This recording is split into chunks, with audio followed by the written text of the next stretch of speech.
Hey there, so if you follow my channel, you know that one topic that comes up quite often is the difference between like earlier jazz, bebop, and that kind of stuff, or even earlier jazz, and more modern tunes. How do you approach playing, soloing over more modern tunes as opposed to earlier jazz tunes?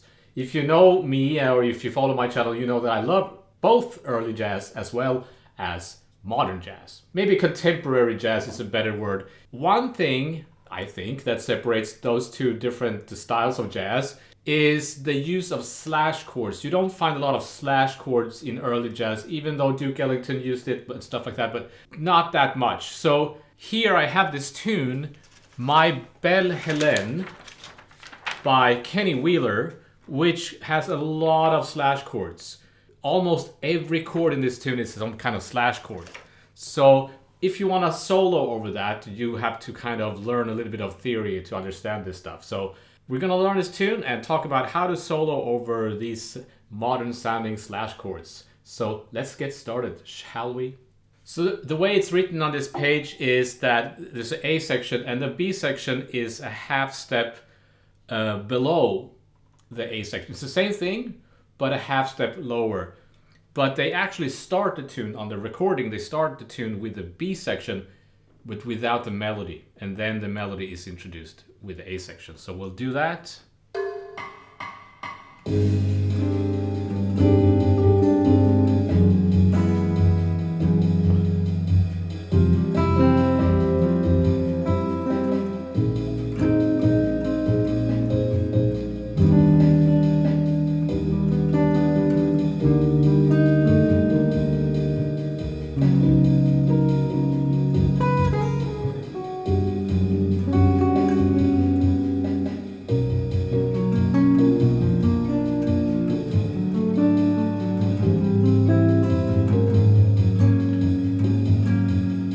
Here comes the melody.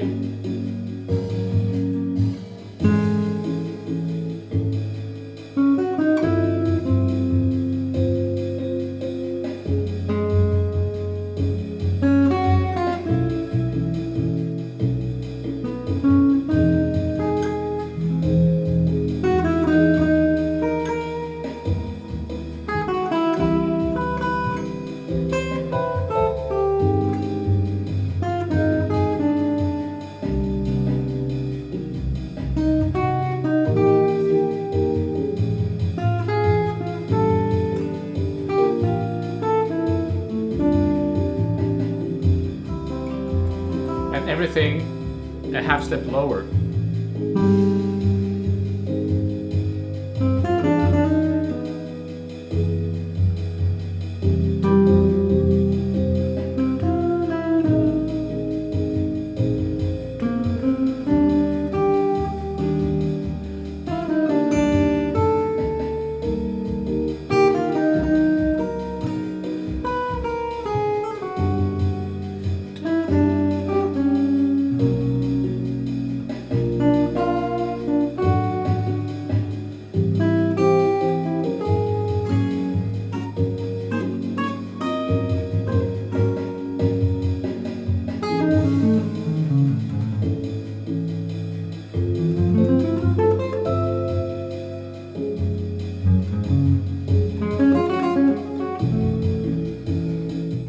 So it's like a through composed tune, I would say, and non-functional harmony. When you're studying these non-functional harmony tunes, it can be difficult because sometimes there might be a system to it that you're not seeing. Some kind of bass motion. Here we have some kind of system to it. The bass goes G sharp, G, G flat, and up a fourth. And then the same thing, right? Like it goes up chromatically down and up a fourth. Right, so it goes do do do do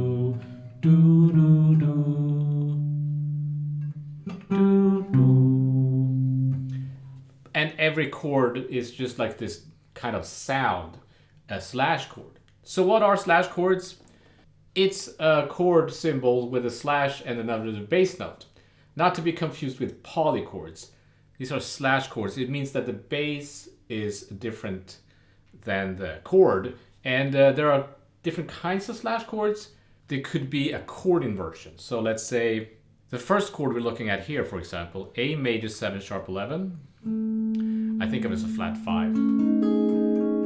With G sharp on the bottom. That's a chord inversion because the G sharp is in that chord. So it's the third inversion of a major 7 chord. Flat 5. The second chord is also a slash chord, even though you could call it something else. But it's an F or F major 7 over G. Now the G is not in the F chord. That means that it's a non-chord tone in the bass. It is also possible to call a slash chord two different things. You could call it A major 7 flat 5 over G sharp. But you could also call it G sharp sus flat 9. Little bit depending on the context. Here you could use both of those, the chord symbols. The next chord could be F over G, but it could also be just G7 sus. Sus 9 perhaps. Even sus 13. The next chord is a D flat over G flat. That's could also be called a G flat major 9 with no third if you want to be specific. So it has kind of two qualities depending on the context. If I have a major 7 chord with the 7th on the bottom, if I play like this,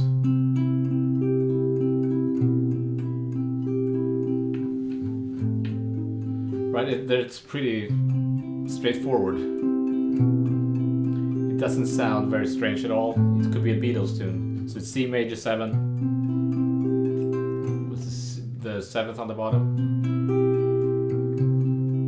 But if I play this just out of nowhere, like maybe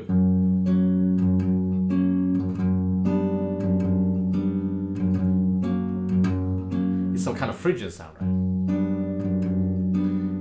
Even better sound if you want a Phrygian sound to flatten the 5th. And that's what's happening here. It's a Phrygian sound. So the scale is Phrygian.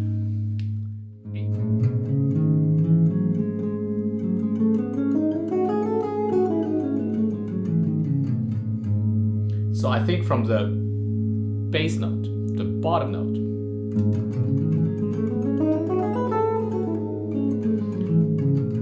first scale for the first two bars is G sharp or A flat Phrygian.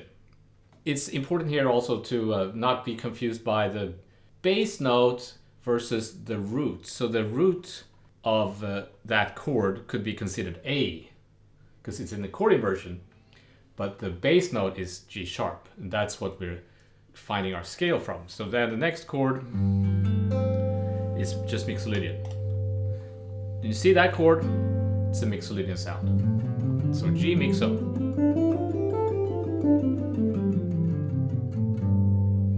The next chord is some kind of G flat major 7, right? So it's Lydian.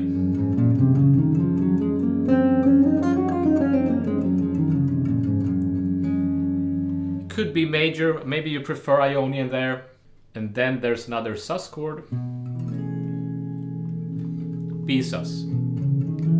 B mixo. So A major 7 over B.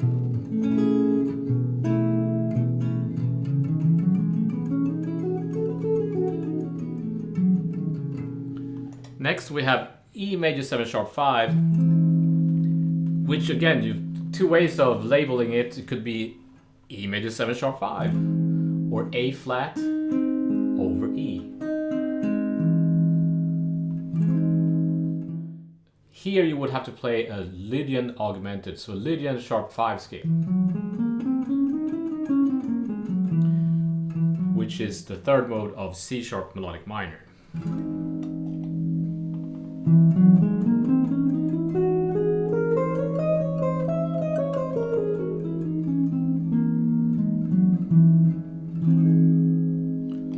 Then we have E major 7, flat 5, over D flat.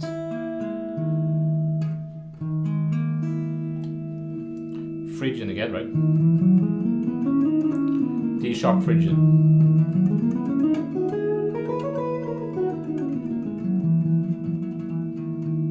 And sus, D mixo.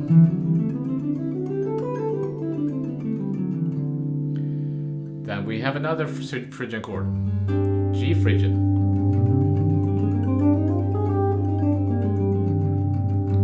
Then we have another C major 9 sound. So Lydian or I prefer Lydian here, I think.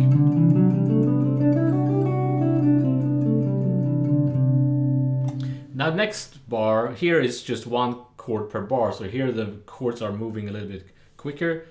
And this is the trickiest part. So B over C could also be labeled C diminished major 7, because it's a C diminished with a major 7. But it's easier to think B over C. But it's a diminished sound to me. So there are different scales you could apply this to. Sometimes there are options. There are several scales that you could use, but we have to pick something. I think diminished is the best option here. So C diminished, whole half.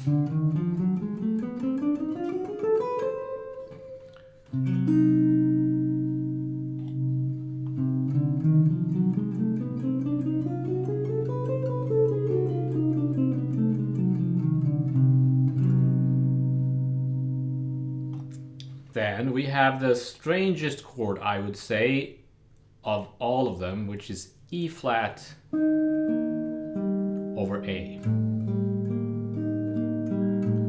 Now this is trickier to designate a name from the A, so it's an A7, I guess, flat 9, flat 5, but there's no third, right? So is it really an A7? We're gonna talk about this chord in more detail later on. But I'm gonna pick altered here.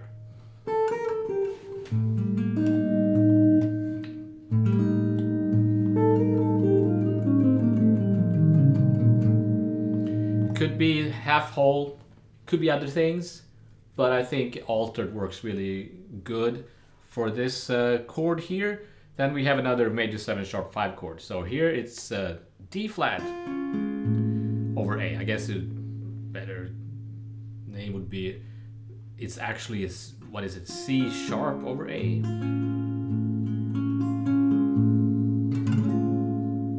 So that's also Lydian augmented from the A, right?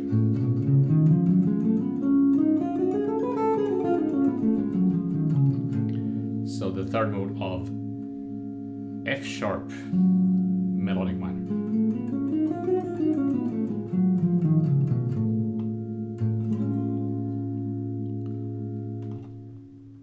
Then we have another sus chord. So mixo, A mixo. Then we have B flat over A. So this again is a Phrygian sound, right? Is it a Phrygian sound or is it a B flat major 7 sound? I think it's a Phrygian sound. It's just that we have that F in the melody, but it's actually this sound. So Phrygian.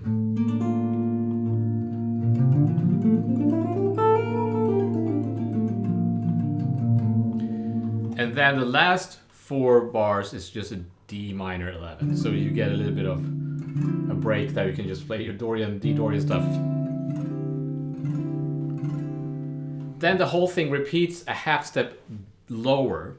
Kenny Wheeler does this often, that he will repeat whole sections of tunes in a different key, like a half step up or half step down.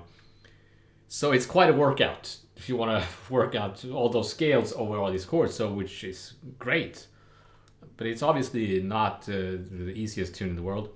By the way, I found this in iReal Pro, but there was 2 chords, 2 bars missing from the D minor.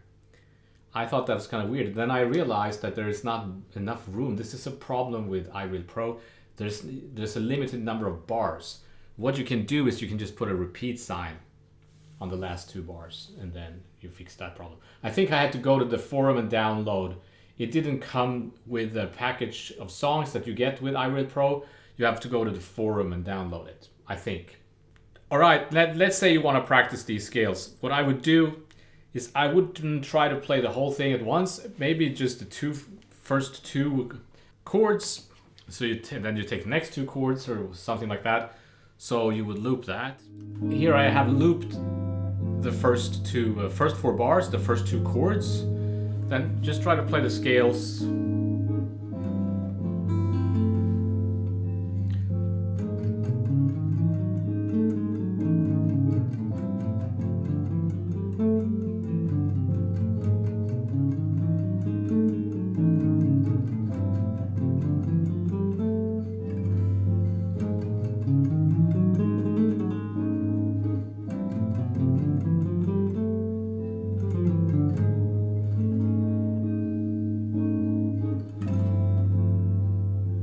So again, you have to get used to the shift of the 2 chords, right? Because going from this sound to this sound.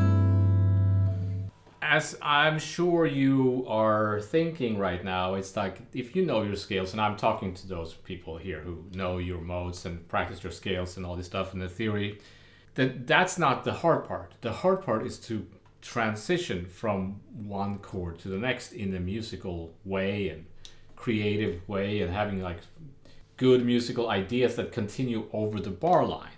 There are different ways you can practice this. I have talked about that in many of my videos. You could play on one string and try to go in the same direction. Maybe start on E, G,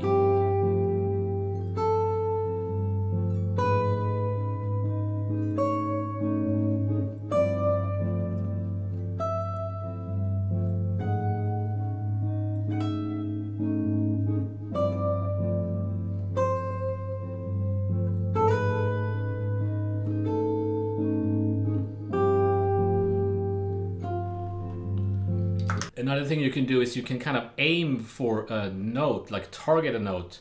So what are some common tones for both the chords? For example, the E. So I could target that note.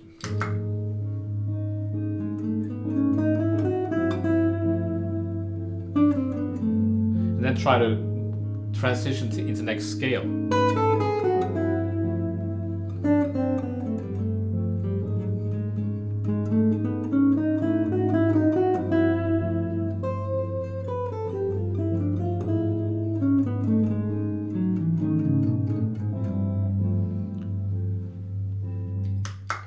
There's a huge difference between targeting a note that is in both the chords or both the scales, as opposed to a note that is not in the first chord. So let's say if I want to target the G is not in the first scale, so it's going to sound different.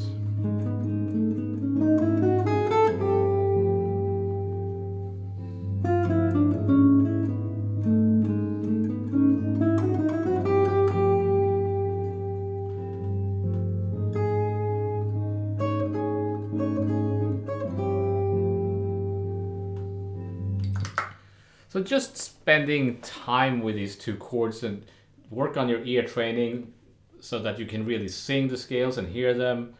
That's how you're gonna develop a stronger sense of these slash chords, so you can hear it in the scales, how the scales relate to them.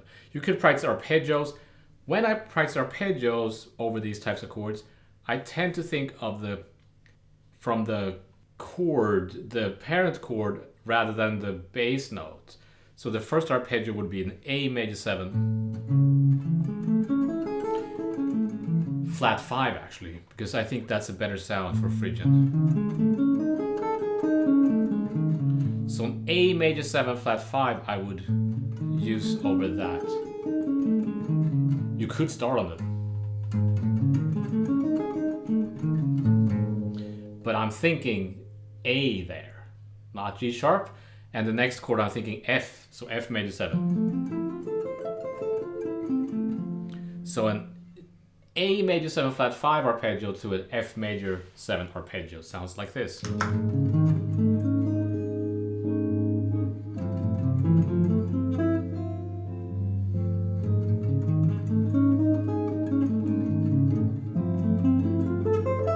And try to connect them.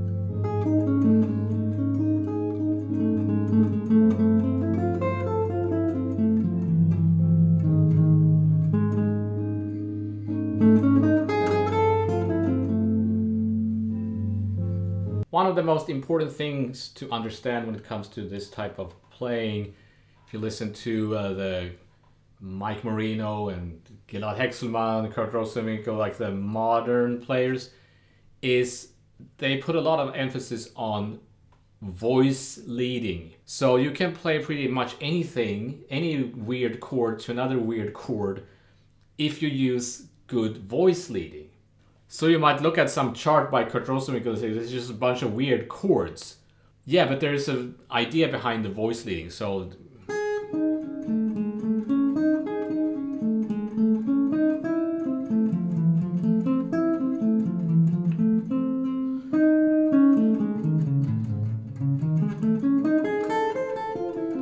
meaning that there's a smooth voice leading, mean that when I'm shifting from one arpeggio to another, or a chord voicing for that matter to the next, I want as little movement as possible. So imagine you're singing.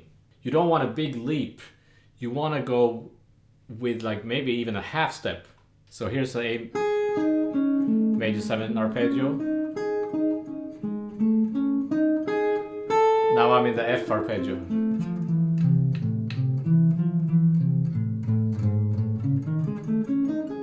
That's what I mean by voice leading. The closest note in the next arpeggio or scale.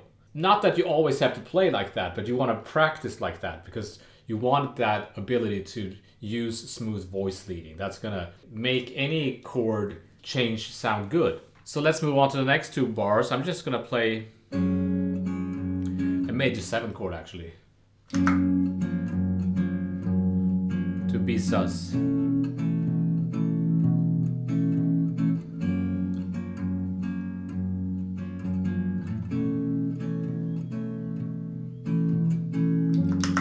I'm playing kind of bossa nova. It is a even, like modern, even feel. So G flat Lydian to B mixo.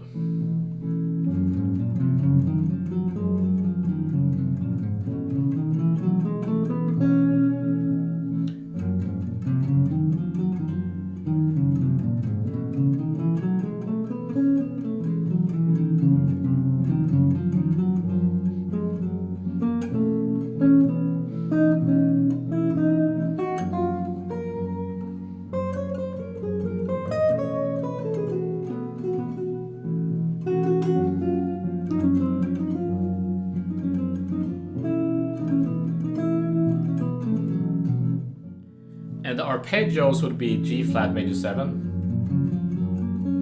to A major 7.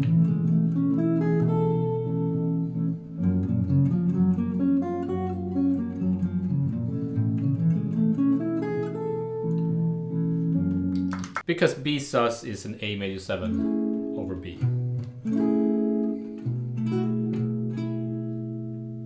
You could actually play that chord as an arpeggio, the D flat over G flat.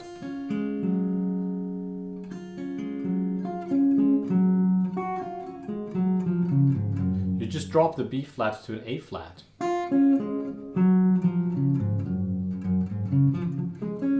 It's actually a very modern sounding arpeggio, right?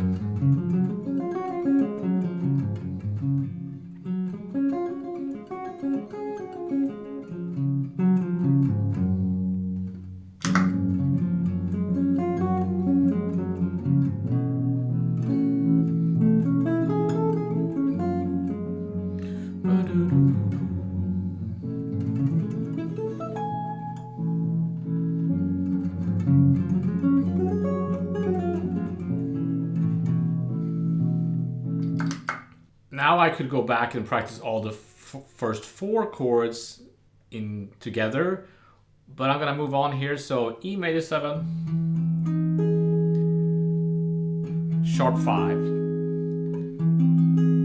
This is a chord that we find in this type of jazz, the ECM jazz. This is by Kenny Wheeler, who's a recording artist, or he was a recording artist for the ECM label, which they still make these kind of European sounding jazz recordings, and they do classical music and all sorts of stuff. They have a very specific sound, and Kenny Wheeler is one of the biggest artists on that label, I would say. And you'll hear a lot of these kind of sounds in the major 7 sharp 5, which is not found in like early jazz or anything like that. But Miles Davis could use that. It's a sound you have to get used to.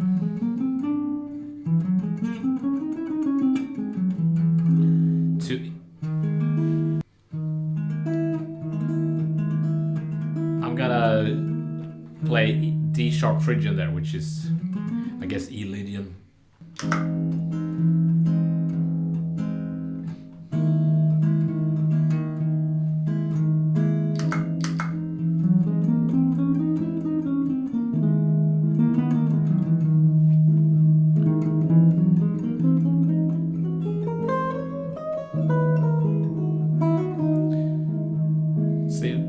See what it sounds like if I play the same scale.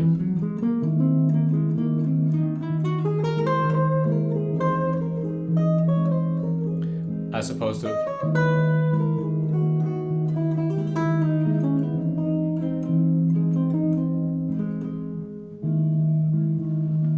arpeggios would be E major 7 sharp 5 to E major 7 flat 5.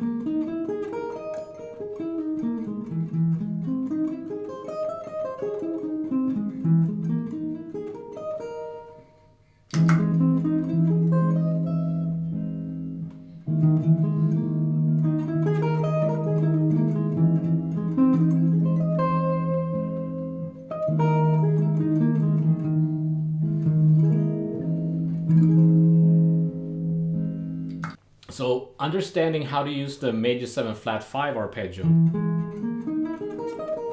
you can use that over a lot of chords. It's a very good sound, and the tune to work on there is Inner Urge.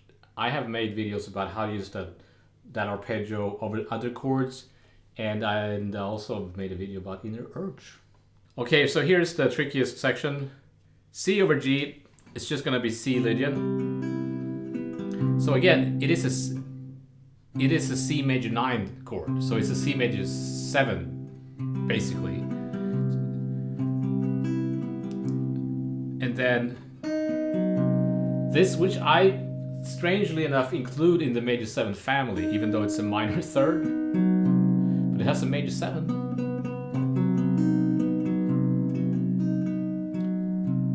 Those 2 chords together sounds like this. So C, G over C, B over C. So Lydian, diminished.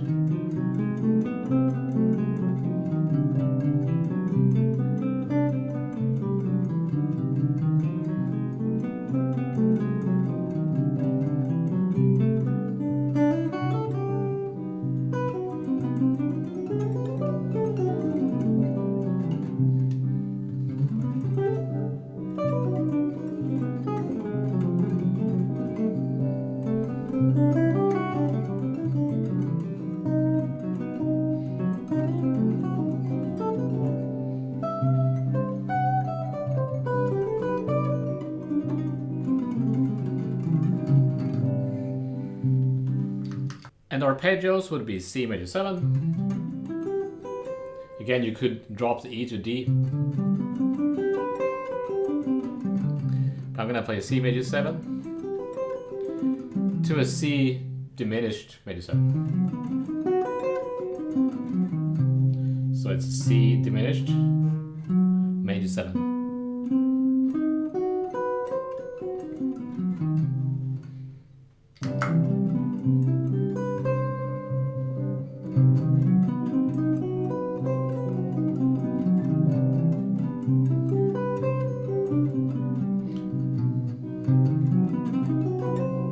Or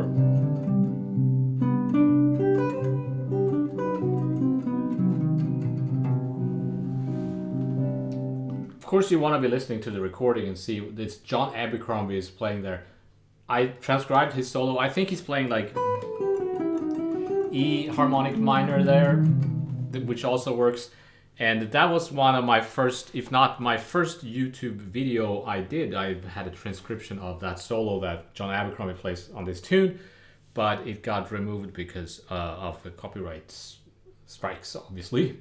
Okay, here comes the trickiest one, E flat over A, which is some kind of E altered to D flat over A, which is again major 7 sharp 5. So you might actually want to spend some time with just this chord.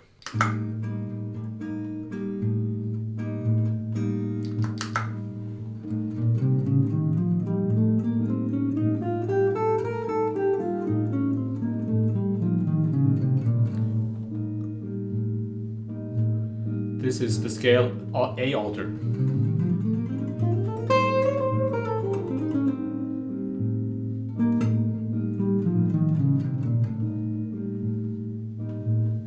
So if I want to play an arpeggio over that, it would be A and then the E flat triad.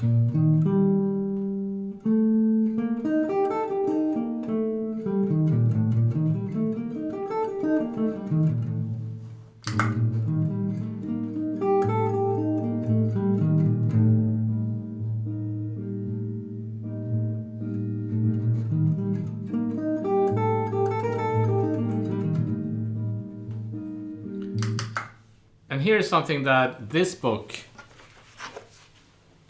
explained in a way that kind of blew my mind. This is The Advancing Guitarist. I'm sure you are all aware of this book by Mick Goodrick. There's a chapter on page 74 called Triads over Bass Notes, which is what we're dealing here. So before I had looked at this book, I always thought that, okay, this is E flat over A. Has to be A on the bottom. Which it kind of does. Like the bass have to play this note, like that's the bass note. But remember we talked about inversions. If I have a C major 7, the first inversion is this, right? Of a drop 2. Now this is also C major 7. So if I have this chord,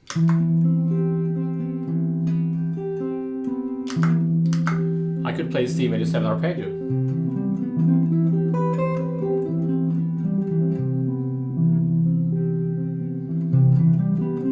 It's just a different inversion. It's still functioning as a C major 7 or the other inversions. It's a 4-note chord with its inversions. This is also a 4-note chord. That means I can create inversions and all the drop variations and all that stuff of this chord. And I was thinking, like, wait, then the A is no longer in the bottom. Well, the C is no longer in the bottom here. It's still C major 7, right? This is also C major 7, even though I'm not playing the C on the bottom. It doesn't have to be. Same thing with these slash chords or triads over bass notes. The bass note doesn't have to be on the bottom all the time. So there's a little bit of confusion here. Like, this could be just something I play when I see a C major 7 chord, and if the bass player is playing C, it's gonna be a C major 7. But let's say you want this specific sound. You want a tune, maybe with these. Then you would have to call it maybe E minor, add minor 6, add flat 6 or something like that. Because it doesn't have a good name. If you don't think of it as a C major 7. Same thing here. It doesn't have a good name. Is it A major or A dominant flat 5 5, flat 9, but omit third. It was like, well, is it dominant? You know, it's kind of, it's better to just call it E flat over A, but you can still create the inversions. So let's do that. So I'm gonna use, let's say, this voicing.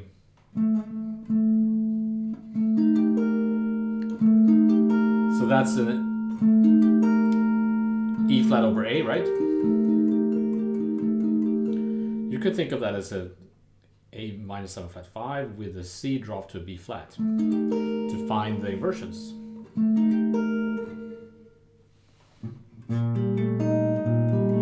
So here's another, this is the first inversion of that chord.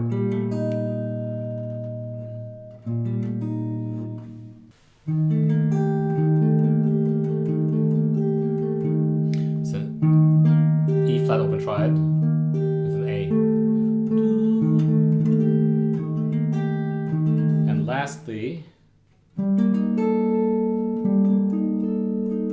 so here's the, it's on top instead.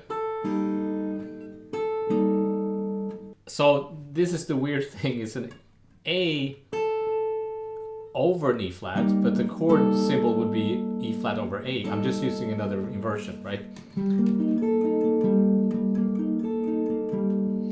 Because if the bass is playing,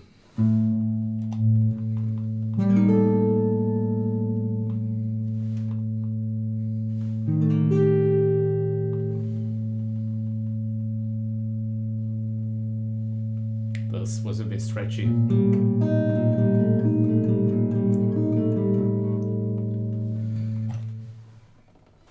So there's a whole chapter on that stuff in this book with every possible, I think, combination of triads over bass notes, and yeah.